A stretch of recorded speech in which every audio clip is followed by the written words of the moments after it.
This evening, first, two members of the Ghana Defense Force are in custody after being caught with 154 pounds of marijuana. We'll have the latest details of this early morning operation. In political news, the People's National Congress Reform has appointed Sherwin Christopher Benjamin as its new General Secretary. We'll delve into his background and what this means for the party moving forward. In other news, Prime Minister Brigadier Retired Mark Phillips has inaugurated the Ghana Karate College and the International Karate Daigaku Technical Headquarters. Find out how this new facility aims to transform martial arts in Guyana. Also, Ghana is set to enhance its healthcare system with a new tracking system for respiratory viruses in regional hospitals. We'll explain how this initiative will improve health data management and pandemic preparedness. And in international news, US President Joe Biden has tested positive for COVID-19, adding further uncertainty to the election campaign. Stay tuned for all the details and more coming up on tonight's broadcast.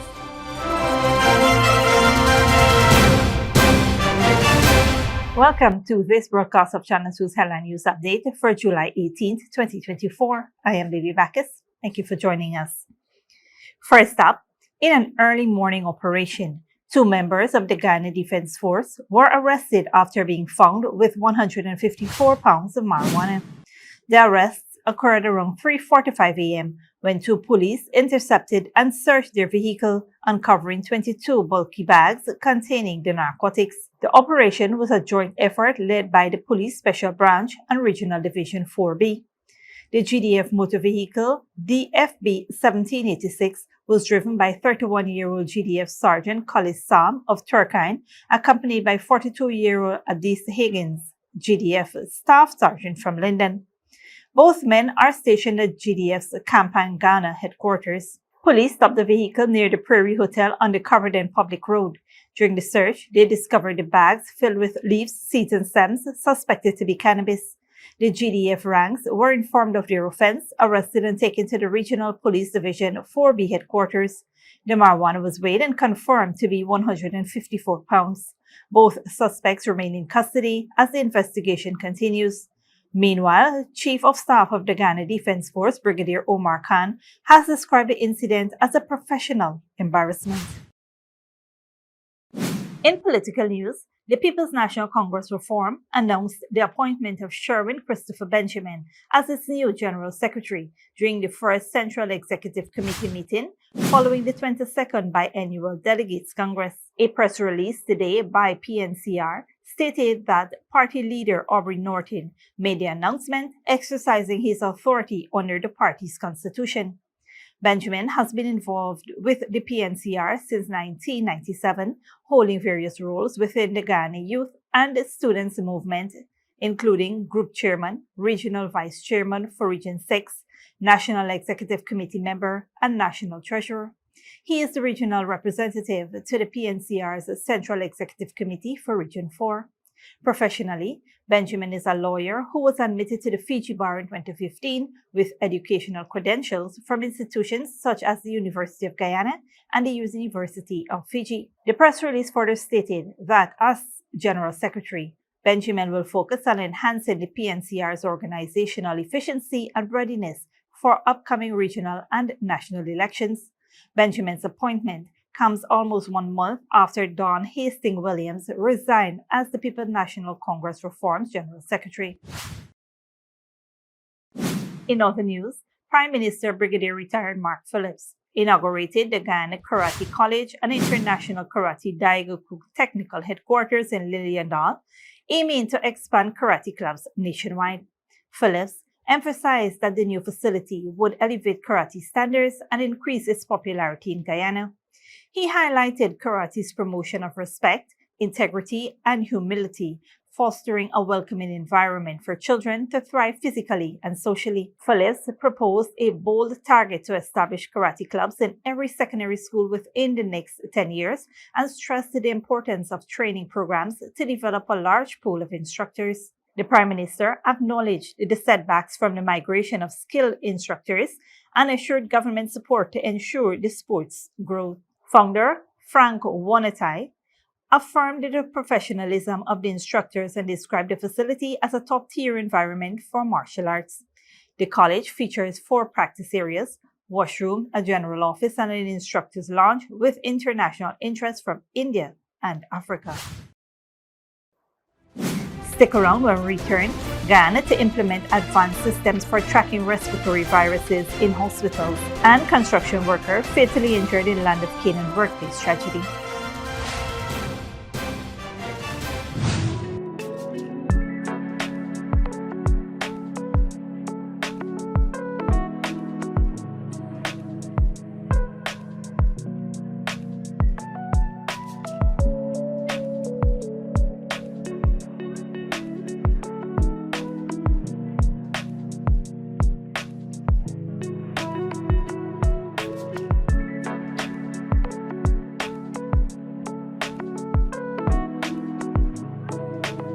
Good girl forget things. What's the problem, Granny? I want money for borrow for those surgery. I was dancing and I fall and fracture my hip. If you need some quick money, you should check Lender's Jewelry and Pawn Shop. Lender's Jewelry and Pawn Shop, Lot 238 South Road Border, Georgetown. Get jewelry made to order in just 72 hours. We also accept vehicles. Lender's, best rates, longest payback period. Boys, I get through. Plus, I could dance again.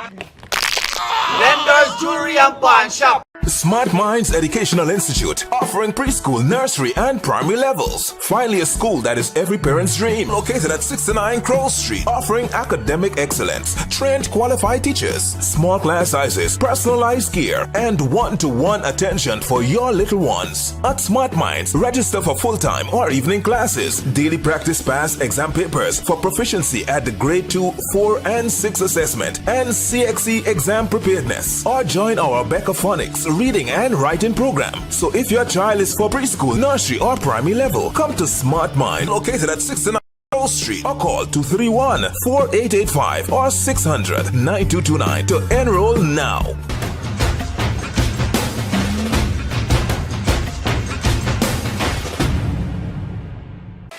Furnishing your home or office has never been easier. Here at Kissoon's, our inventory of locally made and imported furniture, offered at amazing prices, will leave you wanting more. From vinyl, floor rugs and carpets, bedroom, dining and living room sets, mattresses, pillows, office desk, chairs and filing cabinets, outdoor benches and tables. We have a piece of furniture for every room imaginable in your home or office. Check out our flagship store at Industrial Site Rijnveld or one of our branches in New Amsterdam, Port Morant, Riverton, and Camp Street. Kissoon's Furniture, furnishing homes for over 50 years.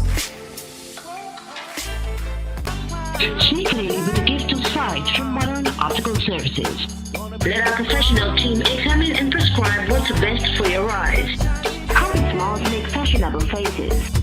See us for a full line of optical services, including brand name and prescription eyewear.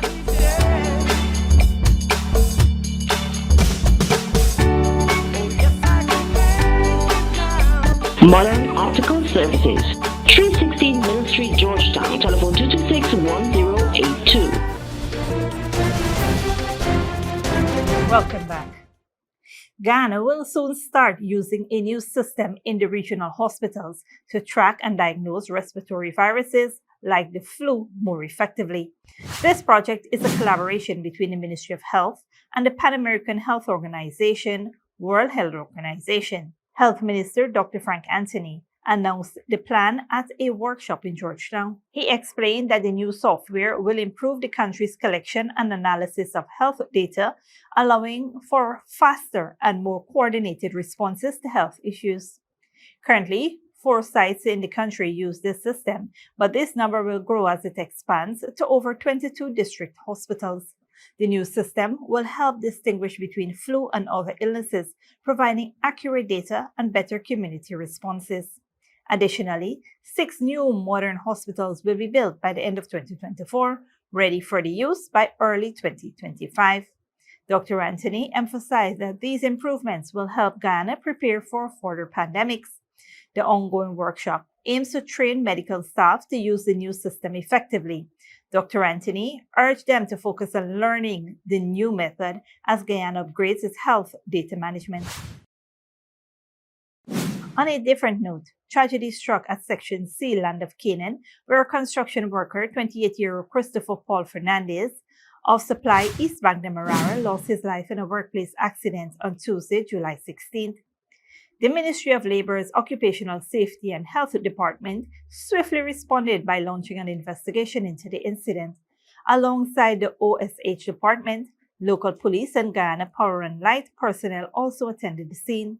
Darwin Bourne, a senior OSH officer, is leading the preliminary investigation to determine the cause of the accident and propose measures to prevent similar tragedies in the future.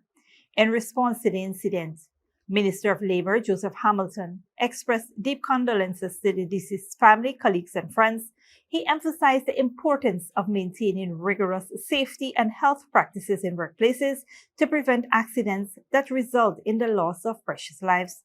Investigations into the incident are ongoing as authorities work to uncover the circumstances surrounding this unfortunate event. Don't go away after the break. King's speed charts out new UK government's priorities.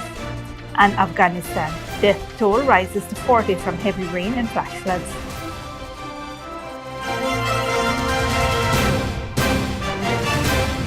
Smart Minds Educational Institute, offering preschool, nursery, and primary levels. Finally, a school that is every parent's dream. Located at 69 Crow Street, offering academic excellence, trained qualified teachers, small class sizes, personalized care, and one-to-one attention for your little ones. At Smart Minds, register for full-time or evening classes, daily practice pass exam papers for proficiency at the grade 2, 4, and 6 assessment, and CXE exam preparedness. Or join our Becca Phonics reading and writing program. So if your child is for preschool, nursery, or primary level, come to Smart Mind, located at 69 Street, or call 231-4885 or 600-9229 to enroll now.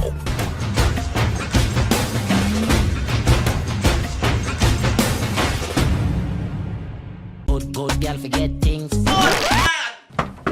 What's the problem, Granny? I want money for borrow for those surgery. I was dancing and I fall and fracture my hip. If you need some quick money, you should check Lender's Jewelry and Pawn Shop. Lender's Jewelry and Pawn Shop, Lot 238 South Road Border, Georgetown. Get jewelry made to order in just 72 hours. We also accept vehicles. Lender's, best rates, longest payback period. Boys, I get through. Plus, I could dance again.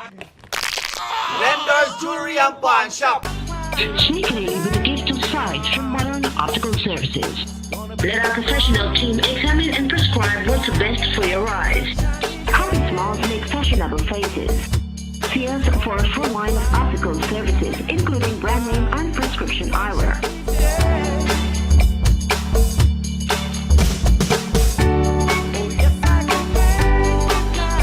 Modern Optical Services, 316 Mill Street, Georgetown. Telephone 226-1082. Furnishing your home or office has never been easier. Here at Kissoon's, our inventory of locally made and imported furniture, offered at amazing prices, will leave you wanting more. From vinyl, floor rugs and carpets, bedroom, dining and living room sets, mattresses, pillows, office desk, chairs and filing cabinets, outdoor benches and tables. We have a piece of furniture for every room imaginable in your home or office. Check out our flagship store at Industrial Site Rijnveld or one of our branches in New Amsterdam, Port Morant, Riverton, and Camp Street. Kissoon's Furniture, furnishing homes for over 50 years.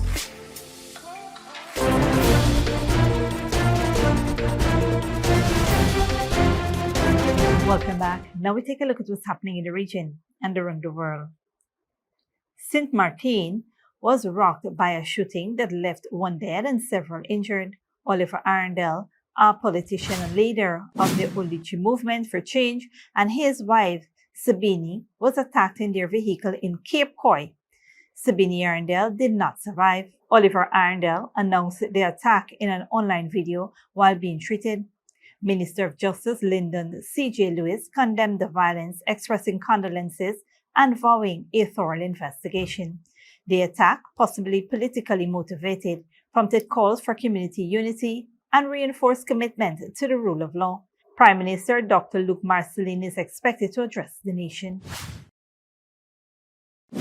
The sudden announcement that US President Joe Biden has tested positive for COVID has thrown the already chaotic election campaign into more disarray. It is the third time Biden, who is 81, has contracted the virus. Al Jazeera's Rob Reynolds reports. The crowd filling the cavernous ballroom waited eagerly for President Joe Biden to take the stage. Instead, a stunning announcement. I was just on the phone with President Biden, and he shared his deep disappointment at not being able to join us this afternoon. The president has been at many events, as we all know, and he just tested positive for COVID. A short time later, Biden boarded Air Force One en route to Delaware, where he will self-isolate in his home for an undetermined period of time. Mr. President, how do you feel? How do you feel? Just 24 hours earlier, Biden had appeared well, giving a forceful speech to the NAACP convention in Las Vegas. I know right from wrong. I know how to do this job. But on Wednesday, after taping a radio interview, he tested positive. The White House said his symptoms were mild: a slight fever, cough, runny nose, and general feeling of malaise. He has been vaccinated and boosted for COVID. It was another heavy blow to a battered campaign. Biden's disastrous performance in a debate with former President Donald Trump has led a growing number of Democratic politicians to say publicly he should drop out of the race in favor of a different candidate. The latest is California Congressman Adam Schiff, who earned a high profile as the main advocate for Trump's first impeachment over arms to Ukraine, and who is now running for Senate. Schiff told a newspaper he has serious doubts Biden can defeat Trump in November, and said the president should pass the torch. The COVID diagnosis also comes after Biden described circumstances under which he might drop out for health reasons. If there had some medical condition that emerged, if the doctors came to me and said, you got this problem, that problem. The president has already taken his first dose of the antiviral medication Paxlovid. His enforced isolation will take him off the campaign trail at a critical time, and may very well lead to increased calls for him to end his quest for a second term. Rob Reynolds, Al Jazeera, Las Vegas. Heavy rains in eastern Afghanistan have killed at least 40 people and injured nearly 350 others, Taliban officials said Tuesday. The Taliban government said it chaired an emergency meeting to get local and foreign aid agencies to provide necessary assistance, but many villagers have complained that they've received little help. Al Jazeera's Mohammed Janjamoon reports. In eastern Afghanistan, after the rainstorms and amid the devastation, residents in Nangarhar province try to salvage what they can, recalling the neighbors and loved ones who did not survive, praying for them as well. All of them took shelter in one room. The rain and storm got intense. We heard a noise and the little girl came and said the roof collapsed. I ran and screamed and asked for help, but nobody was here. With flooding here having killed dozens, Bibi Mariam has no idea what her family will do next. I don't have any house, and I have an old father-in-law. What will he do for me? And I have small children and a disabled mother-in-law. What should I do? Local officials say hundreds of houses have been destroyed as a result of the latest round of flooding and that power has been cut in many areas. The scale of the devastation also clear to see in the rooms and corridors of this hospital. In Nangarhar Regional Hospital, we've received 29 bodies and around 230 wounded people from Sukrod district floods, and this is a preliminary number. Exceptionally heavy rains in Afghanistan have, since May alone, killed over 400 people. Being among the poorest countries in the world means Afghanistan is also particularly exposed to the effects of climate change, which, after decades of war, has left these residents of Nangarhar province even more vulnerable than they already were. Mohammed Jamjoom, Al Jazeera. Britain's King Charles has set out Prime Minister Keir Starmer's legislative agenda, promising a government of service focused on reviving the economy and tackling issues from an acute housing shortage to cost of living crisis. Al Jazeera's Jonah Hall reports. A blend of pageantry, history and symbolism, some of it dating back to the Middle Ages, as Parliament and the monarchy intersect in the King's speech. Stability will be the cornerstone of my government's economic policy, and every decision will be consistent with its fiscal rules. King Charles III delivered the new Labour government's legislative agenda in a customary monotone, constitutionally obliged to remain politically neutral.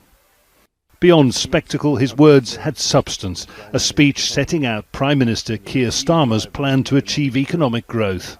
Taken together, these policies will enhance Britain's position as a leading industrial nation and enable the country to take advantage of new opportunities that can promote growth and wealth creation. From 35 pieces of proposed legislation emerged an agenda stretching from house building to nationalising the railways, clean energy to job creation. There were bills regulating artificial intelligence, tackling illegal migration and devolving power to the regions. And on the world stage, plans to forge closer ties with Europe, to continue support for Ukraine and a commitment to long-term peace in the Middle East. Much of it drawn from the pages of the manifesto that won Labour the election less than 2 weeks ago. They are priorities Britain's new Prime Minister hopes will restore politics to public service and kick-start what he calls a decade of renewal. Well, as King Charles III departs the parliamentary estate, they're barring what will be a largely symbolic vote in the House of Commons on the King's speech. The work of this new Parliament can get underway. The scope and scale of Prime Minister Keir Starmer's vision for change in this country now laid bare. Jonah Hull, Al Jazeera, London.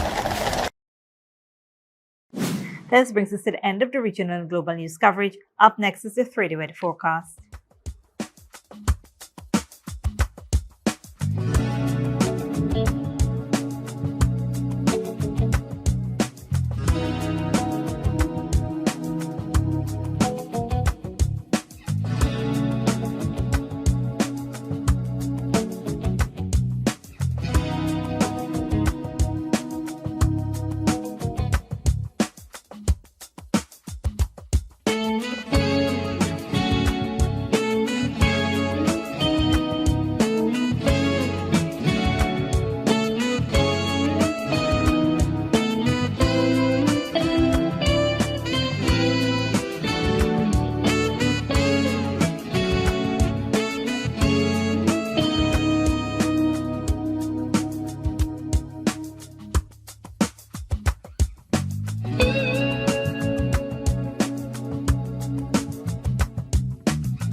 And that's it, TV2 Headline News for this Thursday evening.